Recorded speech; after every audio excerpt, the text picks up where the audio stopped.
Before you close your suitcase for a cruise, stop for 1 minute. Some items look useful at home, but become dead weight, security problems, or cabin clutter at sea. Today, I'll show you 13 things you should never pack, what to bring instead, and the small upgrades passengers forget too. Number 1. Never pack a regular extension cord. The first thing you should never pack for a cruise is a regular extension cord. This is one of those items that sounds smart at home, especially when you start thinking about all the devices you need to charge.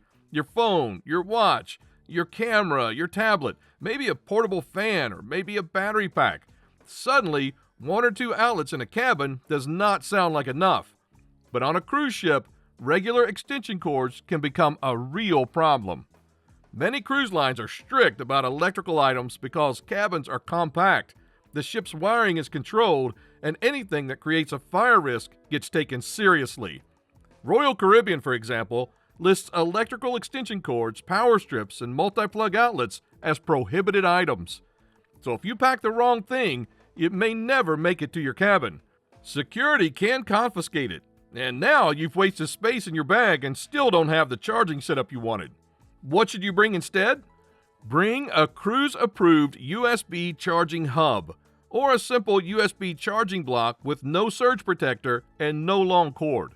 Even then, check your exact cruise line before you pack it, because the rules are not identical everywhere.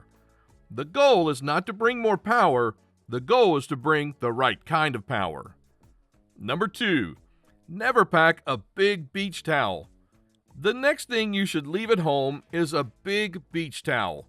Now this one feels harmless.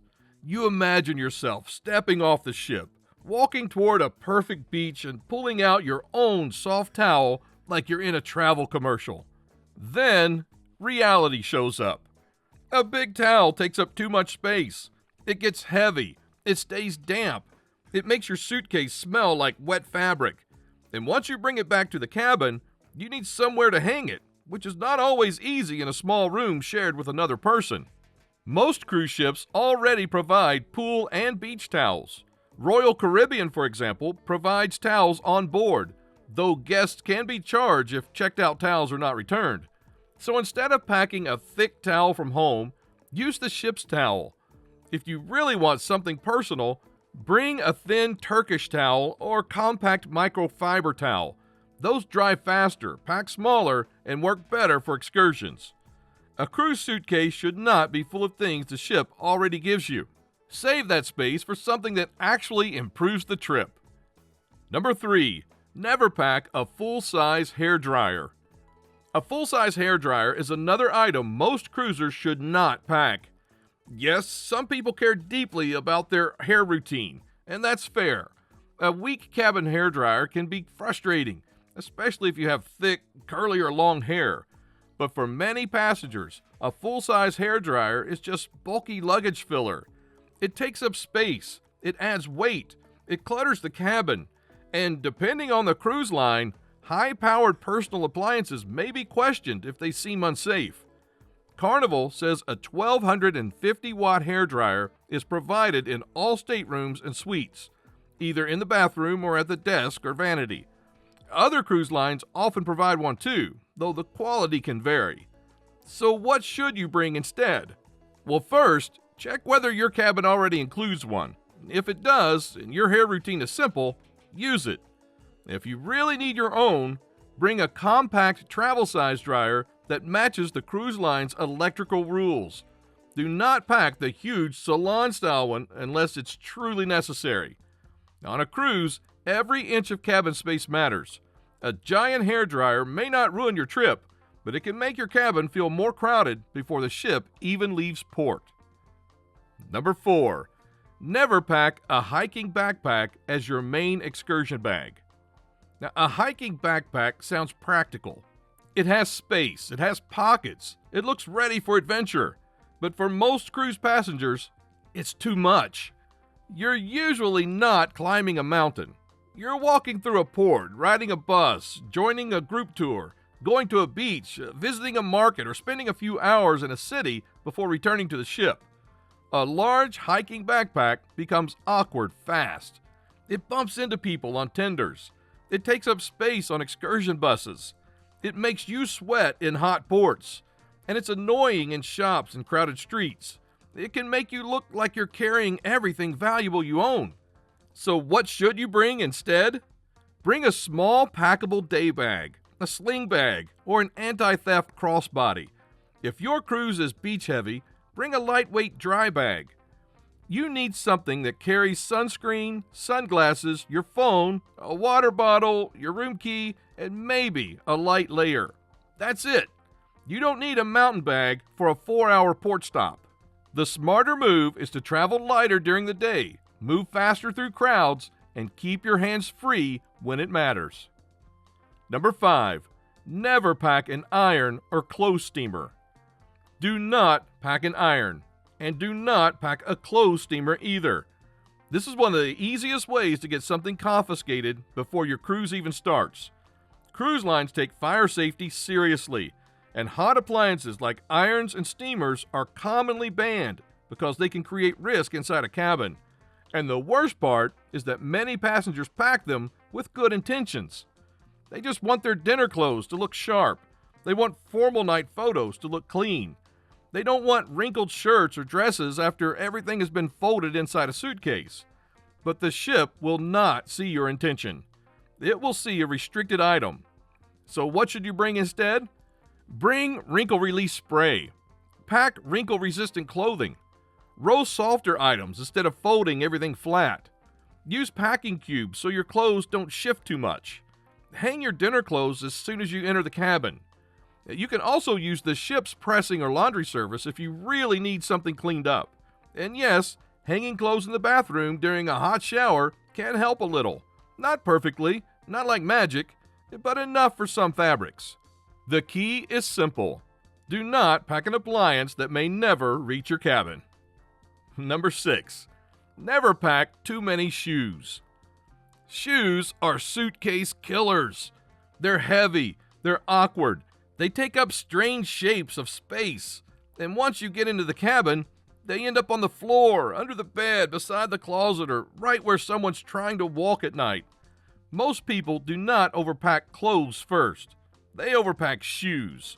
They bring walking shoes, pool sandals, beach sandals, dinner shoes, gym shoes, backup shoes, and one pair just in case. Well, that just in case pair is usually the one that never gets worn. So what should you bring instead? For most cruisers, you need 3 types of footwear. A comfortable walking shoe for ports, a sandal or flip-flops for the pool and beach, and one nicer shoe for dinner. If your cruise is more casual, a clean sneaker can often handle both walking and casual dinner outfits. If your itinerary is more active, prioritize comfort over style. The mistake is packing for imaginary events. Pack for the trip you're actually taking. You do not need a different shoe for every mood. You need shoes that can survive the cruise without turning your cabin into a closet explosion. Number 7. Never pack full-size toiletries. Full-size toiletries are one of the quietest ways people overpack. A large shampoo bottle, a full body wash, a huge lotion, a heavy conditioner, a giant skincare bottle that could last 2 months. Then the cruise is only 7 nights. Now half your toiletry bag is weight you never needed. Full-size bottles also leak. They take up counter space. They crowd the small bathroom. They make unpacking messy. And if one opens inside your luggage, congratulations! Your clothes now smell like tropical coconut body wash for the rest of the trip. So what should you bring instead? Use travel-size containers. Bring only what you actually use every day. Consider solid shampoo bars or small refillable bottles. Keep everything in a waterproof toiletry pouch, not loose in your suitcase. Most cruise cabins provide basic soap and shampoo, but if you're picky about your products, bring your own in smaller sizes. This is not about suffering with bad shampoo. It's about not dragging your whole bathroom onto the ship. A cruise bathroom is not built for clutter. The less you bring, the easier it is to keep the cabin calm. Number 8. Never pack too many just-in-case outfits. Cruise overpacking usually starts with one dangerous sentence. Well, what if I need this? What if it gets cold? What if dinner is dressier? What if I change twice a day? What if I want photos? What if there's a theme night? What if I suddenly become the kind of person who wears linen every morning and a blazer every evening? That's how a normal suitcase becomes a floating wardrobe department. The problem is not clothing. The problem is clothing with no plan. So what should you bring instead? Bring outfits that mix. Choose colors that work together. Pack lightweight layers. Bring pieces that can move from breakfast to a walk around the ship to casual dinner with only a small change.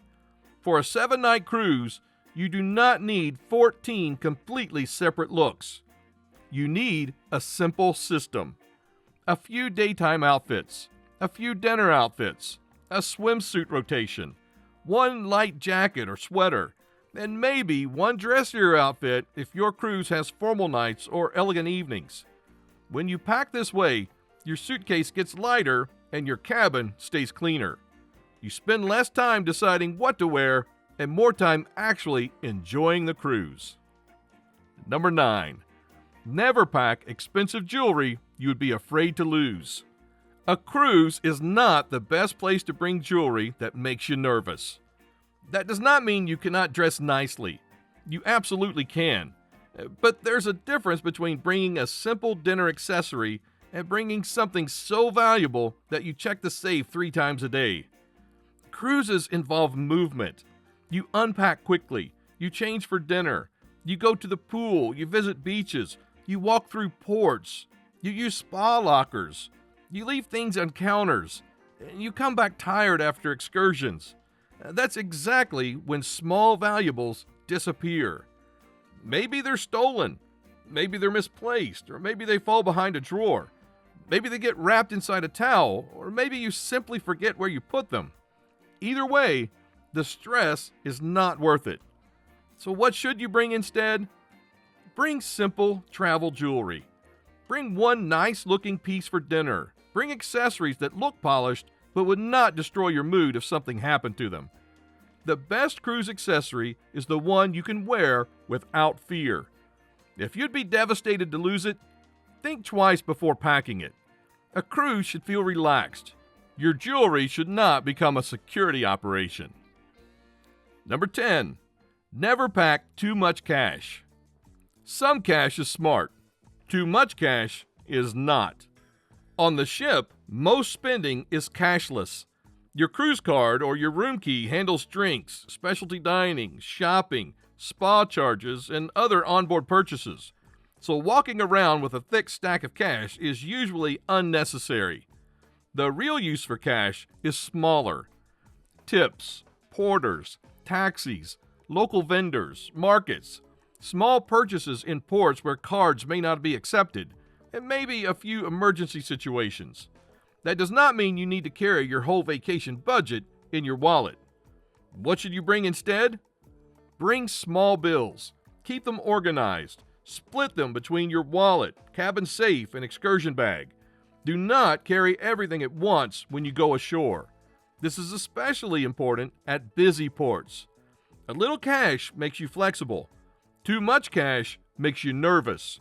And nervous travelers make worse decisions. They keep touching their pockets. They check their bags too often. They become distracted instead of aware. So bring enough to be practical, not enough to turn every port stop into a personal security mission. Number 11. Never pack heavy books, laptops, and work gear you will not use. Now this one hurts because many people pack with good intentions. They think, I'll finally read that book, or I'll catch up on work, or I'll edit photos every night, or I'll bring my laptop just in case. Then the cruise starts. Breakfast runs long. The pool looks good. The show starts soon. The sunset is better than expected. Dinner takes 2 hours. The excursion leaves early, and suddenly that laptop has become a very expensive paperweight inside the cabin. Heavy books have the same problem. One book is fine. 4 hardcovers is not relaxation. That's luggage punishment. So what should you bring instead? Bring an e-reader. Download books before you sail. Bring a tablet if you need entertainment. Use your phone for notes. If you really want a journal, bring one slim notebook. A cruise is not the place to bring guilt. Don't pack the version of yourself that wakes up at 6 every morning to answer emails on vacation, unless that person truly exists. Bring tools that support rest, not tools that remind you of everything you're trying to escape. Number 12. Never pack random drinks, glass bottles, or oversized beverage items. Drinks are another area where people get into trouble. They pack bottles without checking the rules. They bring alcohol they assume will be allowed. They pack glass items that can break, or they bring oversized drink containers that are annoying to carry and hard to clean. Then, security gets involved. Different cruise lines have different beverage policies. Some allow limited wine.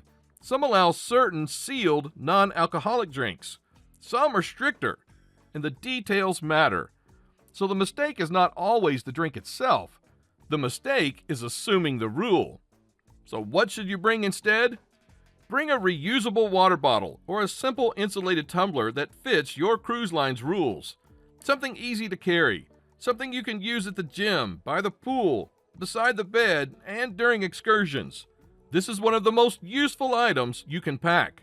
It saves you from constantly looking for water. It helps on hot port days. It keeps your hands free if it has a loop or clip. And it gives you one reliable bottle for the whole trip. So skip the glass. Skip the random bottles. Bring something practical that works every day. Number 13. Never pack bulky cabin comfort items. This is where many cruisers go too far. They want the cabin to feel like home, so they start packing extra pillows, blankets, big fans, large organizers, speakers, decorations, laundry systems, and half a bedroom. But a cruise cabin is not a hotel suite. It's compact. Every item you bring must earn its place. Bulky comfort items usually do the opposite of what people expect. They don't make the cabin feel better, they make it feel smaller. Now there's stuff on the bed, stuff on the chair, stuff on the counter, stuff in the closet, stuff hanging from places it should not hang. And by day 3, the cabin feels less like a peaceful retreat and more like a storage unit with ocean views. So what should you bring instead? Bring small comfort upgrades. Magnetic hooks, a foldable laundry bag, earplugs, an eye mask, a few clips for wet swimsuits, a small nightlight, a compact white noise app on your phone. These items do not take over the cabin. They improve it quietly. The goal is not to rebuild your bedroom at sea. The goal is to make the cabin work smarter. So what people forget to bring that actually elevates the cruise. Now here's the part many passengers miss. The best cruise packing is not about bringing more. It's about bringing the small things that solve the most annoying problems. Start with magnetic hooks. Cruise cabin walls are often metal, and magnetic hooks can help you hang hats, bags, lanyards, light jackets, and wet swimwear without throwing everything over chairs. Bring towel clips or towel bands. Pool decks get windy, and a towel that keeps sliding off your chair becomes annoying fast. Bring a waterproof phone pouch. It helps at the beach, near the pool, during sudden rain, on tenders, and anytime you want your phone close without risking water damage. Bring a small medicine pouch, pain reliever, motion sickness tablets, stomach medicine, blister pads, cold medicine, and any personal medication you rely on. The ship may have basics, but prices can be high and choices can be limited. Bring a foldable laundry bag. It keeps worn clothes separate and stops your cabin from becoming messy halfway through the cruise. Bring a portable charger. On excursion days, your phone is working hard. Photos, maps, cruise apps, messages, tickets, and videos can drain the battery quickly. Bring a pen. Now, it sounds too simple, but it helps with luggage tags, notes, forms, and reminders. And bring small bills. They make tipping and small port purchases much easier. So that's the real packing lesson. The smartest cruisers do not pack the most. They pack the few things that remove friction. Because once the ship leaves, small problems feel bigger. A dead phone, a messy cabin, wet clothes everywhere, missing medicine, or the wrong bag for port can quietly drain the fun out of the day. Pack the things that keep the trip smooth. Leave behind the things that only make the suitcase heavier. So pack with intention, not fear. Leave dead weight at home. Bring the small things that solve real problems, and your cruise will feel calmer before you even board. Like this video, subscribe for smarter cruise tips, then step aboard feeling truly ready, organized, and relaxed. Your voyage is just beginning.